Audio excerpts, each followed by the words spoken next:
श्री स्वामी समर्थ. स्वामी कृपा ज्योतिषमध्ये मी भास्कराचार्य मंजुषा जोशी आपलं हार्दिक स्वागत करते.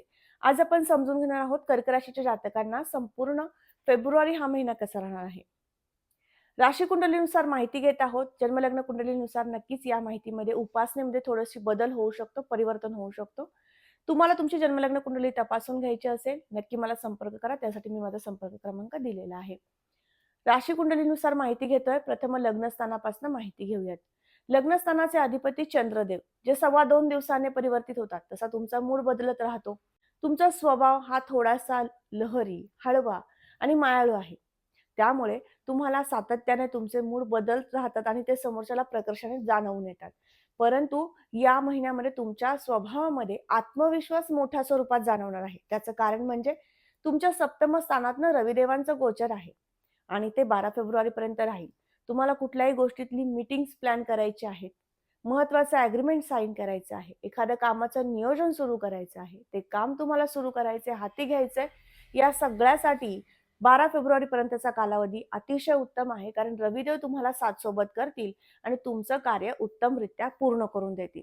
याचबरोबर धनस्थानाकडे जाऊयात. धनस्थानावरून आपण कुटुंबाचं सौख्य, पैसा, त्याबरोबर गुंतवणुकी पाहतो. या ठिकाणचे अधिपती रविदेव आहे, जे सप्तमातनं गोचर करतायत.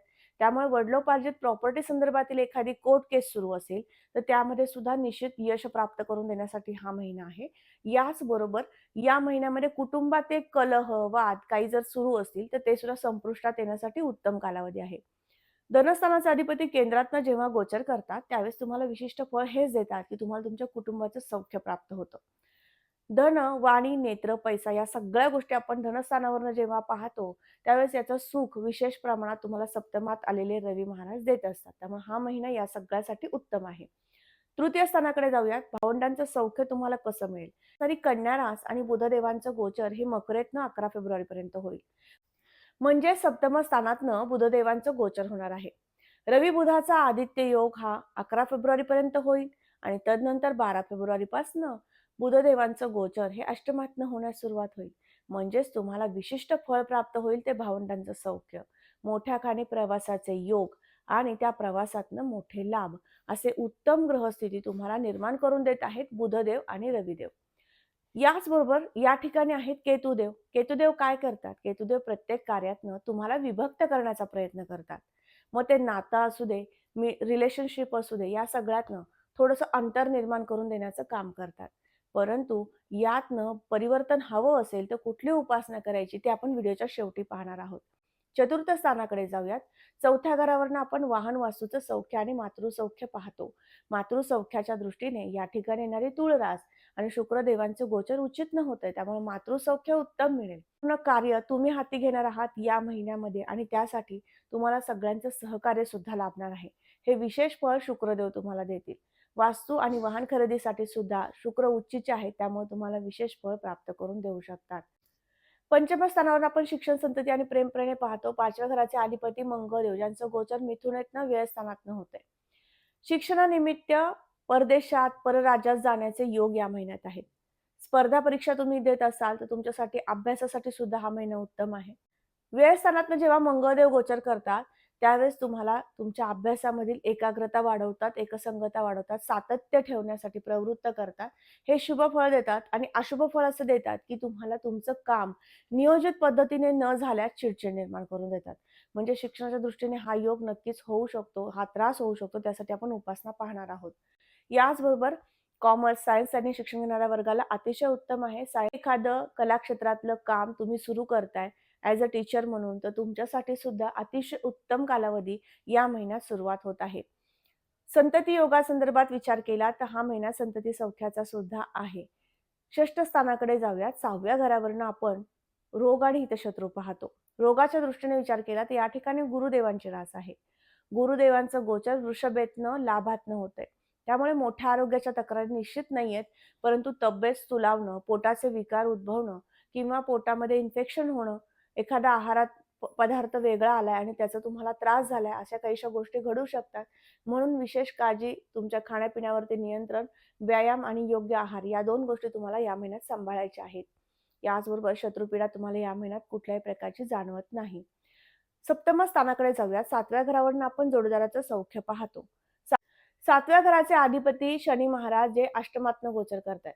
अष्टमातनं गोचर करणारे शनिदेव तुम्हाला काय फळ देतील? तर तुमच्या जोडीदाराचं सौख्य तुम्हाला उत्तमरित्या प्राप्त करून देतील. याचं आणखीन एक मोठं कारण आहे, ते म्हणजे रवी आणि बुधाचा आदित्य योग 11 फेब्रुवारी नंतर होत आहे. रवी आणि बुधाचा बुधादित्य योग सप्तम स्थानातनं होतो. त्यामुळे तुम्हाला तुमच्या जोडीदाराचं सौख्य प्राप्त होईल. एखादा डिसिजन घेण्याचा योग येईल, जो की त्यांच्या करिअर रिलेटेड असेल किंवा त्यांच्या हेल्थ रिलेटेड असेल आणि तो निर्णय तुमच्याकडनं घेतला जाणार आहे.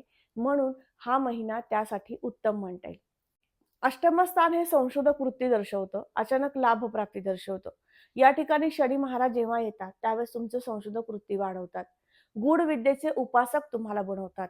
तुम्हाला त्यातलं ज्ञान प्राप्त करून देण्यासाठी संशोधक वृत्ती तुमच्याकडे जागृत करून देतात. असे शुभ संकेत या महिन्यात आहेत. त्याचबरोबर भाग्यस्थानाकडे जाऊयात. भाग्यावरून आपण शुभ संकेत पाहतो आणि नोकरीचे योग पाहतो. नोकरीची संधी प्राप्त करून देतील, नोकरीमध्ये स्थिरता प्राप्त करून देतील, प्रमोशनचे योग आणतील. याचबरोबर तुम्हाला या संपूर्ण महिनाभर जे काही काम तुम्ही हाती घेणार आहात, व्यवसायानिमित्त किंवा नोकरीनिमित्त, त्या कामामध्ये यश संपादन करून देतील. हे तुम्हाला शुक्रदेवांचं विशेष फळ भाग्यस्थानात आल्यामुळे प्राप्त होणार आहे. भाग्यात जेव्हा राहुदेव येतात, त्यावेळेस तुम्हाला एखाद्या गोष्टीबद्दलचा आत्मविश्वास किंवा अति एखाद्या गोष्टीबद्दलचं सातत्य निर्माण करून देतात. याचं कारण म्हणजे राहुदेव भाग्यात येणं हे तुमच्यासाठी शुभ संकेताचं आहे. सफलता प्राप्त करून देण्यासाठी शुक्रदेवांचा आणि राहुदेवांचा युतीचा योग उत्तम म्हणता येईल. राशी कुंडलीतील अष्टमातनं रविदेव आणि बुधदेव युती करणार आहेत. ही युती 12 फेब्रुवारीपासून होणार आहे. ती सुद्धा तुम्हाला संधी निर्माण करून देणारीच असणार आहे. त्यामुळे बुधादित्य योगासाठी विशेष उपासना करा आणि बुधादित्य योगाचा आणि शुक्र राहू युतीचा विशेष लाभ प्राप्त करून घ्या. कोणती उपासना करायची त्यात आपण पुढे पाहणार आहोत. दशम स्थानावरून आपण व्यापार उद्योग पाहतो. तुमचा व्यवसाय आहे तो अगदी छोट्या खाणी असेल किंवा मोठ्या स्तरावर असेल, पण त्या व्यापारामध्ये मोठ्या स्वरूपामध्ये चढ उतार तुम्हाला जाणवत आहेत. कारण तुम्हाला शनिदेव छोटी लहान साडेसती देत आहेत. ही तुम्हाला 30 मार्च पर्यंत आहे. त्यामुळे अचानक एखाद्या गोष्टीमध्ये मोठे लाभ झाले आणि अचानकच तुमच्या व्यवसायामध्ये मोठ्या संकटांनी मालिका सुरू केली. असे काहीसे प्रसंग तुमच्या जीवनात होत आहेत. तुमच्या सगळ्यासाठी सांगू इच्छिते, तुमच्या दशम स्थानातनं हर्षल देवांचं गोचर आहे. हर्षल देव अचानक लाभप्राप्ती घडवून देतात. त्यामुळे तुमचा व्यापार, व्यवसाय यामध्ये जी अस्थिरता होती ती कमी होऊन तुमचा व्यापार, व्यवसाय मोठ्या स्तरावरती तुम्हाला घेऊन जाण्यासाठीच्या संधी निर्माण करून देण्यासाठी हे हर्षल देवांचं गोचर अतिशय उपयुक्त ठरणार आहे. गोड पदार्थ, उष्ण पदार्थ, इलेक्ट्रिकल संदर्भातील व्यावसायिक वर्ग या सगळ्यांसाठी अतिशय उत्तम कालावधी आहे. याचबरोबर व्यवसाय स्थानाचे अधिपती मंगळदेव हे व्ययातनं गोचर करतात. त्यामुळे तुम्ही तुमचा व्यवसाय उच्च स्तरावर घेऊन जाण्यासाठी खर्च करणार आहात आणि तो खर्च सकारात्मक होणार आहे, मोठ्या स्वरूपात होणार आहे. या महिन्यामध्ये मशिनरी खरेदी करण्याकडे तुमचा कल राहणार आहे. त्याचबरोबर तुम्ही तुमच्या व्यवसायामध्ये मोठी गुंतवणूक करणार आहात. त्यामुळे खर्च होऊ शकतो. हा संपूर्ण खर्च सकारात्मक आहे. त्यामुळे या खर्चातनं तुम्ही मोठे लाभ सुद्धा प्राप्त करून देणार आहात. त्यामुळे लाभयोग उत्तम आहे. राहू शुक्राचा आणि रवी बुधाचा मोठा आशीर्वाद तुम्हाला प्राप्त व्हावा, या सगळ्यासाठी काय करायचं आहे ते आता आपण समजून घेऊ. तर या संपूर्ण महिनाभर तुम्हाला रीम बुधाय नमः हा जप करायचा आहे आणि सूर्यदेवाला अर्घ्य द्यायचं आहे. सकाळी उठून रोज सूर्याला अर्घ्य दिल्याने तुम्हाला संपूर्ण महिना आत्मविश्वासाचा आणि त्याचबरोबर आर्थिक उन्नतीचा हात मिळणार आहे. याचबरोबर तृतीय स्थानामध्ये केतुदेव आहे, जे तुम्हाला प्रत्येक कार्यामधनं विभक्त करतायत. तर त्या केतुदेवांचं अशुभ फळ कमी प्रमाणात मिळावं आणि मोठे शुभ लाभ प्राप्त व्हावेत, यासाठी या संपूर्ण महिनाभर पशुपक्ष्यांना अन्नदान करत चला. म्हणजे विशेष लाभ तोही तुम्हाला प्राप्त होईल. याचबरोबर ज्यांना विवाह करायचा त्यांच्यासाठीचे योग कसे आहेत? विवाह योग आपण तुमच्या जन्मलग्न कुंडलीनुसार पाहत असतो. पण राशी कुंडलीनुसार विवाहासाठी गुरुदेवतेचं बळ आहे का? एवढंच पाहिलं जातं. त्या दृष्टीने विचार केला तर तुम्हाला 11वा गुरु सुरू आहे. 11व्या गुरुमध्ये विवाहाचं कार्य निश्चित सफल होतं. त्यामुळे प्रयत्न करा, प्रयत्नांची जोड ठेवा. या महिन्यामध्ये विशेष प्रयत्न केल्यास यश येऊ शकतं. याबरोबरच तुम्हाला या महिनाभरामध्ये गणपती स्तोत्राचं पठण करायचं आहे, कारण 12व्या स्थानातनं मंगळदेवांचं गोचर सुरू आहे. त्यामुळे तुम्हाला ते कन्फ्यूज करतील, रागराग व्यक्त होईल. सगळ्यातनं बाहेर पडण्यासाठी गणपती स्तोत्र तुम्हाला मदत करू शकेल.